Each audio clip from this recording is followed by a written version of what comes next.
O que são missões transculturais? Se pensarmos em missão transcultural, estaremos falando do esforço da igreja em transpor essas fronteiras. Ir além, transcultural, fala de transpor, de ir além dessas fronteiras da cultura. No campo de atuação, fala de cruzar barreiras geográficas, ou barreiras de língua, ou de costumes, ou de religiões, ou de etnias. Tudo isso. Tornar a igreja acessível para cada um dos povos que ainda não foram alcançados e permitir que eles entendam a mensagem do Evangelho. Essa é a nossa missão como igreja. Romper essas barreiras que eu falei da cultura, tantos exemplos que a gente deu aqui, e permitir que aquelas outras pessoas de outras culturas também recebam a salvação através do Evangelho, através do sacrifício de Jesus. Isso é o contexto das missões transculturais. A tarefa mais importante da igreja neste tempo é a evangelização transcultural, visto que pode-se dizer que ainda hoje, como eu já tinha dito, 25% da população do mundo nunca ouviu falar do Evangelho. Nenhuma vez sequer. Por isso é necessário as missões e a evangelização transcultural. Todos terem direito e oportunidade para seguir a Jesus. Olha o que diz Apocalipse 7:9. Diz assim: em seguida olhei, e diante de mim descortinava-se uma grande multidão, tão vasta que ninguém podia contar, formada por pessoas de todas as nações, tribos, povos e línguas. Estavam em pé diante do trono do Cordeiro, vestido com túnicas brancas, empunhando folhas de palmeira. A visão do apóstolo João aqui contempla um trabalho de missionário, onde foram alcançados povos de todas as nações, de todas as tribos, de todas as línguas, que foram salvos pelo sacrifício do Senhor. Então, missões transculturais são também projetos do Senhor Jesus para a salvação da humanidade. Fazem parte da obra do Senhor Jesus, fazem parte do plano que o Senhor tem para alcançar todos os povos. Eu vou dar mais um exemplo aqui para vocês que Paulo utilizou agora em Atos 17, também atravessando fronteiras culturais. Atos 17, 22. Diz assim: sendo assim, Paulo levantou-se no meio da multidão do Areópago e discursou: caros atenienses, percebo que sob todos os aspectos sois muitíssimos religiosos, pois, caminhando pela cidade, observei cautelosamente seus objetos de adoração e encontrei até um altar com a seguinte inscrição: ao Deus desconhecido. Ora, exatamente este a quem cultuais em vossa ignorância, que eu passo a vos apresentar. O que o apóstolo Paulo está fazendo aqui, gente? Olha só que ele não chegou lá falando assim, seus adoradores do Satanás, chutando as imagens, quebrando tudo. Ele não chegou assim. Ele entrou por um ponto que ele encontrou aqui na cultura. Ele observou a cultura do povo e falou assim: vocês são muito religiosos. Eu observei isso. E ele não criticou isso. E observei que havia um altar a um Deus desconhecido. E é em nome desse que eu falo. Porque o apóstolo Paulo sabia que eles não conheciam mesmo a Deus, os atenienses. Porque eles eram, eu já falei bastante para vocês da cultura grega, que adorava deuses gregos, mitologia e essas coisas. Ele sabia que eles não conheciam ao Deus verdadeiro. Então ele usou esse ponto aqui na cultura deles para achar uma conexão com aquele povo. Para, através dessa conexão, ministrar o evangelho para eles.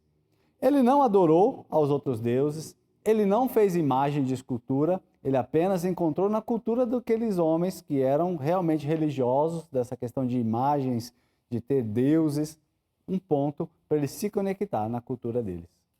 Então, Paulo utilizou esse ponto para entrar e poder, através dessa cultura, alcançar o coração daqueles homens. Ou seja, nessa transculturação, os missionários às vezes precisam disso. Eles não precisam absorver a cultura no que diz respeito à adoração de outros deuses, de ídolos, né, de imagens. Não é nada disso. Você só precisa achar um contato que você vai ter com aquele povo, onde você possa se aproximar. Vamos continuar aqui que a gente já vai falar disso. Significa que o Evangelho está acima das nossas concepções humanas e deve valer-se de elementos éticos de cada cultura para ser proclamado. O apóstolo Paulo, ele se valeu de um elemento daquela cultura para proclamar o Evangelho. Ele se valeu da adoração e da devoção que esse povo tinha a ídolos, a construir altares. Ele se valeu disso para poder chegar ao Evangelho. Tem uma frase aqui de um evangelista hindu, Sadhu Sundar Singh, é o nome dele. Ele afirmou e disse: se você está indo levar água, a água da vida para o hindu, leve-a em um copo hindu. Se você está indo levar água para o hindu, leve essa água da vida, mas leve num copo hindu. Ou seja, você tem que chegar ali e tentar se aproximar o máximo do que aquele povo entende, para você poder explicar para eles a mensagem do Evangelho. Você não vai precisar transformar e nem mudar o Evangelho e nem adaptar na cultura.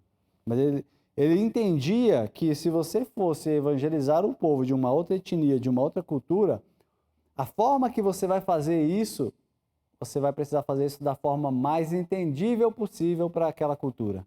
Esse Sadhu Sundar Singh era conhecido como o apóstolo dos pés sangrentos. Ele era um hindu fervoroso que, de repente, né, ele cresceu nessa religião. A escola que ele estudava obrigava eles a ler a Bíblia, ele brigava com todos os professores, quebrava tudo, rasgava a Bíblia. E aí o pai dele, zelando pela educação, que isso era na escola mesmo, normal, obrigou ele a ter uma Bíblia, e aí ele se injuriou um dia e fez uma oração, que se Deus existisse mesmo, Deus falaria com ele. Aí ele teve uma visão e se converteu. Depois ele passou o resto da vida dele ministrando em diversos lugares. E ele não tinha nada, ele saiu só com a roupa do corpo. O contexto aqui da vida dele fala que ele sempre andava com essa túnica amarela e ele não levava nada, nem comida, nem dinheiro, nem nada. Se ele comia era porque alguém dava, se ele se vestia era porque alguém dava, se ele tomava banho era porque alguém dava, e ele viveu essa vida de missões aí. Então, amados, o que a gente pode definir aqui para fechar? O nosso mundo natural, a composição da água, ela é a mesma, mas o vasilhame ele pode ser diferente. Se você vai levar a água da vida para o hindu, a água ela é H2O tanto aqui quanto na China. É H2O aqui e lá, mas você não precisa levar com um copo do nosso modelo copo americano. Leva num copo de hindu mesmo, que ele vai beber com mais gosto. É disso que ele está falando, traduzindo em miúdos. Não é o evangelho que se curva à cultura, mas esta cultura que vai se curvar ao evangelho. Isso é fazer missão transcultural. E para você conseguir, você precisa descobrir esse approach. Esse approach fala desse ponto de contato de cada cultura. Um ponto de aproximação para você se comunicar de uma maneira adequada com aquela pessoa, as verdades do Evangelho, assim como o apóstolo Paulo fez aqui nesse exemplo que eu dei. O apóstolo é um exemplo de missões transculturais, queridos, porque ele é o apóstolo dos gentios. Tanto ele pregou para atenienses, que eram gregos, tanto ele pregou para romanos, ele pregou para diversas etnias, das mais diferentes, e ele achou sempre um ponto para se conectar com essas culturas aqui. Às vezes você acha que o evangelho precisa ser pregado no modelo que você conhece americano aí. Você precisa escrever uma palavra com um título, uma introdução, 3 tópicos e a conclusão. Mas não é assim. O evangelho deve valer-se dos elementos éticos de cada cultura para ser proclamado. Você precisa saber aproveitar as características daquele povo que você vai... Olha só, você vai fazer uma ligação de evangelismo para pessoas que você está recebendo aí.